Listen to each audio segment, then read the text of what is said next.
Hey, so do you get panic attacks? And you might be going into a social situation or you gotta go interact with somebody, but it's so stressful and overwhelming, it leads to a full-on panic attack. So if that's you, stick around, because in this video, I wanna help you understand what are the deep roots that are causing your panic attacks, and then how you can start to overcome your panic attacks so you can be panic attack free. All right, so let's get into this. I used to suffer from very severe panic attacks, and I remember whenever I would have a panic attack, I would start to feel like I couldn't breathe, and then I would hyperventilate, and then I would eventually black out, right? And it would be extremely scary because it would be in the middle of public places. So on the bus, on the SkyTrain, and I used to be really claustrophobic in those environments, and I would have these panic attacks, and when I would black out, it was really scary because I didn't know if I was gonna wake up on the ground. I didn't know if I was gonna wake up, with people hovered around me, and that was one of my biggest fear because I had severe social anxiety as well. So it was like panic attacks for me were really scary because it's like it would have been an extra layer of humiliation for me if I had a panic attack, if I found myself on the ground, people hovered around me. That would have been extremely humiliating for me. Thank goodness I didn't ever end up, passed out on the ground or anything like that. But I do have a lot of experience overcoming panic attacks, and I want to share my experience with you. All right, so let's get into the why underneath these panic attacks. Why are you getting these panic attacks? And I want to get into a little bit of science here. I don't want to bore you, so just real quick, a little bit of science here. Breathing in, you're breathing in oxygen. Breathing out, you're breathing out carbon dioxide. Now, carbon dioxide is particularly important because it's what your brain uses.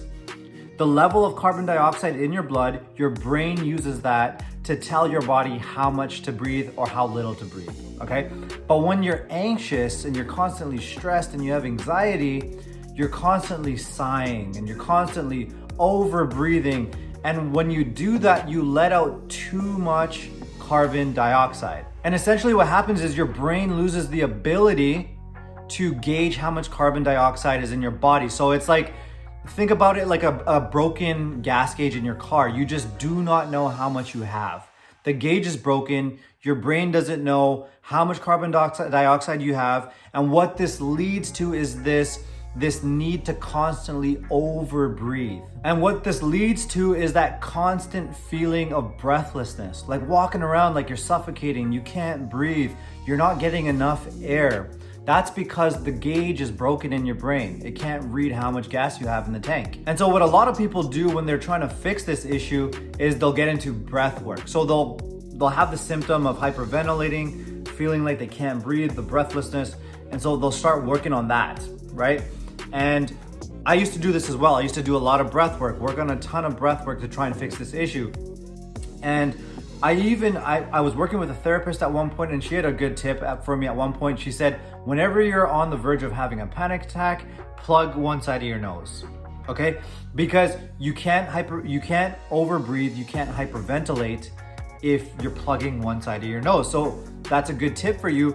But at the same time, you want to get to the roots of why your breathing is disrupted in the first place. And so what really sets off that stress response, or that fight or flight, if you will, where you experience that disrupted breathing, is emotions, okay? So it's always going to be emotions, fight or flight response, or stress response, and then within that response, disrupted breathing.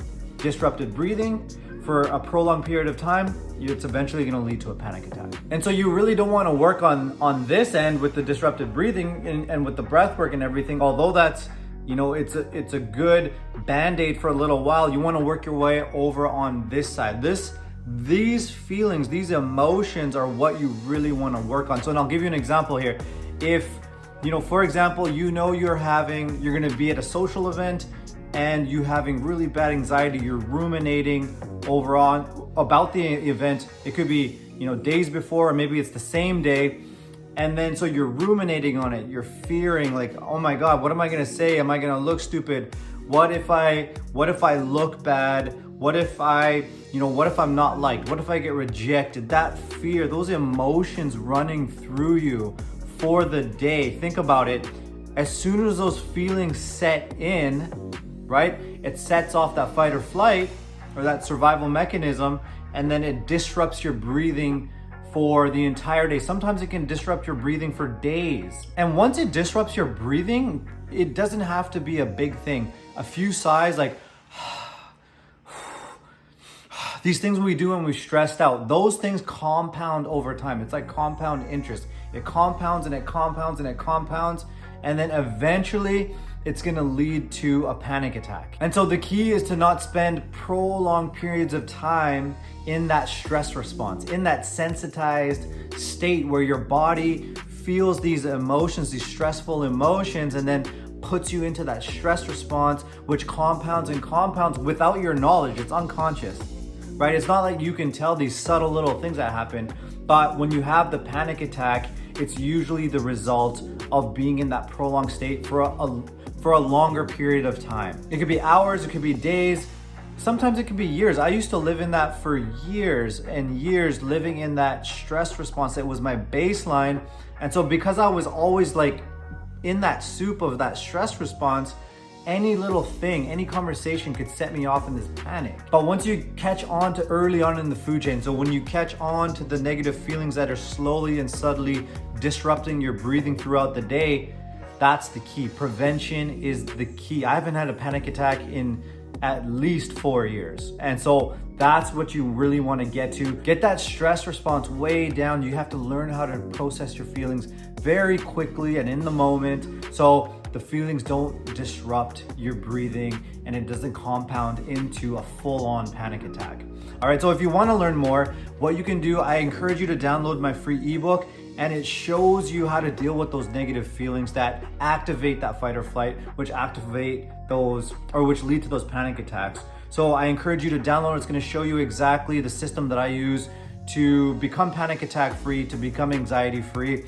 And I'm gonna link it below the video. If you're on Instagram, it's in the bio. And so it's gonna show you the exact steps necessary to break free for good. And if you need more support, what you can do is join my private Facebook group. I'm gonna link that below the video as well, or in the bio on Instagram. And what you can do is join the Facebook group. I'm in there, you can ask me questions. The whole group is dedicated to anxiety attacks and social anxiety. So you can come in there, connect, get the support you need. And I would love to see you in there. So I'll see you on the inside, all right? See you in the next one. Peace out.